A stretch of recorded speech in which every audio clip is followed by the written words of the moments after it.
this morning mga kapuso, we have the Mayor of Tarlac City, Mayor Christy Angeles. Cecil, maayong buntag Cebu, maayong buntag Cecil. Maayong buntag, Mayor Christy. Una sa lahat, Mayor, Happy Kaisa Festival and kumusta po kayo? Okay naman, awa ng Diyos, eto, despite of the COVID pandemic, nakakaraos pa rin kahit paano ang Tarlac City. So good to hear that po. I know that as a mayor, you have many plans for your constituents in Tarlac City. This year, 2021, which are the most important ones, Mayor? For this 2021, syempre, ito yung pinaka-aantay lahat ng ating mga kababayan. Ito yung tinatawag nating Anghel Bakuna laban sa COVID-19, kung saan we're now doing electronic immunization registration sa aming website. And of course, nag-iikot din ang ating mga BHW and mga kapitan, registering all citizens of Tarlac City. And then din yung launching of the Angel Portal Ecosystem project natin, wherein Tarlac City will be the first one to become a smart city in the whole of Region 3. And of course, yung mga infrastructure projects natin, yung mga plano natin, tapusin na, mapatapos ang ating gymnatorium, itong improvement ng Tarlac City Plazuela natin, na kung saan turnover will be this month of February.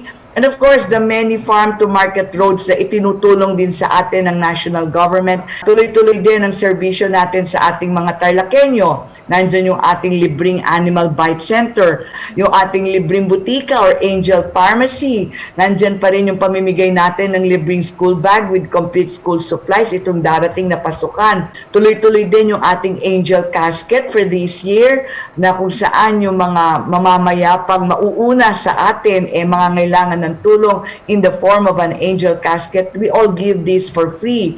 And of course, we do not forget our senior citizen, yung kanilang annual year-end bonus or allowance nila. And to all our teachers, nandiyan yung monthly allowance ng bawat teachers natin sa public school. This time po, can you elaborate on how ordinary citizens of Tarlac City can help you realize your dream of a city where everyone enjoys a decent quality of life? Yes. Very active tayo sa Facebook. All Tarlakeños have access on our Facebook. Thereby, they call the attention of the city government with regards to different issues and concerns. Kaya naman, nandiyan yung open communication natin with them. Nandiyan din yung Action Anghel natin para sa ating mga kababayan. Open communication din ito 24/7. Mayor, what has been your most rewarding experience so far bilang alkalde ng Tarlac City? Para sa isang alkalde, sa palagay ko, wala nang hihigit pa pagtatanggap ka ng national, regional, or provincial awards. And ito ang isa sa mga pinaghirapan ng administrasyon natin for the past 4 years. In 2019, for the first time, Tarlac City got the seal of good local governance. In 2019 and 2020, awardee rin tayo ng Anti-Drug Abuse Awardee by DILG. Again, another award in 2020, Best PWD Organization for our Samahan ng mga May Kapansanan. In 2020, again, DepEd Region 3, Outstanding Local Government Unit Stakeholder tayo.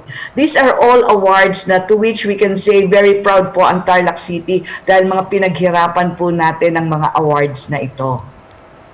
Ang galing naman. Congratulations po sa inyo dyan sa Tarlac City. This time, Mayor, paano po ipinagdiriwang ng mga Tarlakenyos ang taunang Kaisa Festival ngayong may pandemya? This time, we opted to focus on the spiritual aspect of the Kaisa Festival. Tuloy-tuloy yung 9 days Novena Masses natin, and on the day itself of our kapiestahan, we had 5 to 6 Masses that we held in one day dito sa ating Cathedral Church. And speaking of Kaisa Festival, we're very excited na po para sa Kaisa Festival TV special this Sunday. Paano po ba nabuo ang konseptong ito? Actually, nalungkot kami dahil pandemya.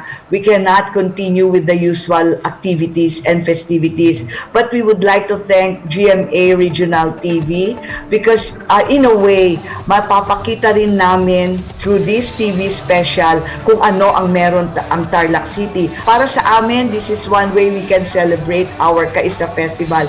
Thank you po sa GMA 7. How would you describe Tarlac City's partnership with GMA Regional TV para po sa proyektong ito? Through this special TV, makaka-reach out tayo sa iba't ibang mga regions. They learn from us, we learn from them. And all because GMA TV, Regional TV, has this special link na nagkakadugtong-dugtong tayong iba't ibang rehiyon in one TV show. We're very excited for this. Kailan at anong oras po matutunghayan ang Kaisa Festival TV Special dito sa GMA Regional TV? The Kaisa Festival Special will be shown on January 31, 2021 on a Sunday at 9 a.m. sa lahat po ng GMA Regional Stations. Mayor, panghuli na lamang po, do you agree that Tarlaceños are beautiful and handsome individuals?